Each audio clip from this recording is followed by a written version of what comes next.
কি ট্রেন্ড সেটা সবার কাছে চলে আসবে।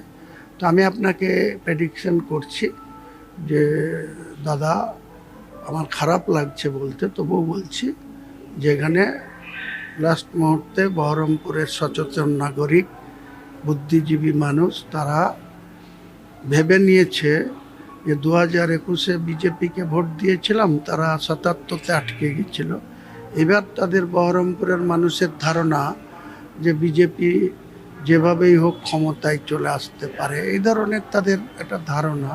সেই ধারণা থেকে অধীরদাকেও তারা ভালো করে চিনল না, বা অধীরদা যে 5 বারের সাংসদ আর 3.5 বছরের নবগ্রামের 96 থেকে 99 এমএলএ প্রথম, তারপরে 5 বারের সাংসদ। 2024-এও অধীরদা বহরমপুরের আগেই ছিল কিছুটা ভোটেও, বিজেপির সেকেন্ড ছিল ডক্টর নির্মল সাহা, অধীরদা 7,000 ভোটে আগেই ছিল।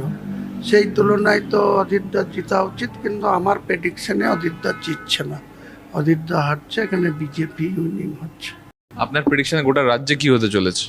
আমার প্রেডিকশনে আমি এইটুকু বলছি, আমি যদি ভুল না হই কালকে মিলিয়ে নেবেন, বিজেপি ক্ষমতায় মানে 148-এর ধারে কাছে যেতে পারবে না।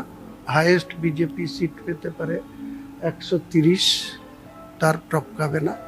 আর তৃণমূল সর্বনিম্ন 95, সর্বোচ্চ 110 থেকে 115। তারপরে কি হবে?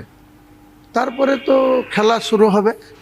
আর এত শর্ট টাইমে সরকারের শপথ নেওয়াটা খুব টাফ হয়ে যাবে, কারণ গভর্নরের কাছে 6 তারিখের মধ্যে 148-এর তালিকা কোনো রাজনৈতিক দল দিতে পারবে কিনা, এটা একটা সংকট তৈরি হবে, যেটা গভর্নরকে হয়তো সুপারিশও করতে হতে পারে যে 1 মাসের জন্য হলেও বিধানসভা জিয়ে রেখে রাষ্ট্রপতি শাসন হবে, তাতে সংখ্যা যারা 148-এ পৌঁছাতে পারবে তারা তখন সময় মতো গভর্নর তাদের চিফ মিনিস্টার। এবার হুমায়ুন কবির তারপরে কোন দলে খেলবেন? হুমায়ুন কবির নিজের দল খুলেছে, তো আর কোনো দলে খেলার প্রশ্নই আসে না। হুমায়ুন কবির এই বয়সে এসে যখন নিজেই একটা দলের সর্বময় কর্তা, তখন এই খেলা শুরু হলো। এত বিধানসভা দিয়ে শুরু হলো, এরপরে পঞ্চায়েতে অল আউট খেলবো গোটা রাজ্যে, তারপরে পৌরসভা ভোট যখন আসবে পৌরসভাতেও লড়বো। এই যে সরকার তো কেউ করতে পারছে না, সেই মুহূর্তে হুমায়ুন কবিরের সমর্থন কোন দিকে যাবে? হুমায়ুন কবির কোনো কাউকে সমর্থন করবে না, শুধু দেখবে যে কার কত খেলা। আর যে তৃণমূল বিজেপিকে ভাঙিয়ে নিয়েছে, সেই তৃণমূলের এমএলএরা, নবনির্বাচিত বিধায়করা বিজেপির কাছে কিভাবে আত্মসমর্পণ করে, সেই সময়টা দেখার জন্য হুমায়ুন কবির অপেক্ষা। হুমায়ুন কবিরের কোনো আক্ষেপ আছে? এই তো নির্বাচন হয়ে গেল, কালকে রেজাল্ট, কিছু আক্ষেপ থেকে গেছে মনের মধ্যে? একটাই আক্ষেপ, যে মমতা বন্দ্যোপাধ্যায় হুমায়ুন কবিরকে চিনতে পারল না। 4 ডিসেম্বর মুর্শিদাবাদে, 3রা ডিসেম্বর রাত্রিতে মুর্শিদাবাদের সার্কিট হাউসে বসে যেভাবে এখানকার ভূঁইফোর নেতা অপূর্ব সরকার, আবু তাহের খান, যাকে টিকিট দেয়নি মোহাম্মদ আলী, বেলডাঙ্গার যাকে টিকিট দেয়নি হাসানুজ্জামান, তাদের পরামর্শ শুনে একটা বিচক্ষণ ব্যক্তি হুমায়ুন কবিরকে প্রেডিকশন করতে পারেনি।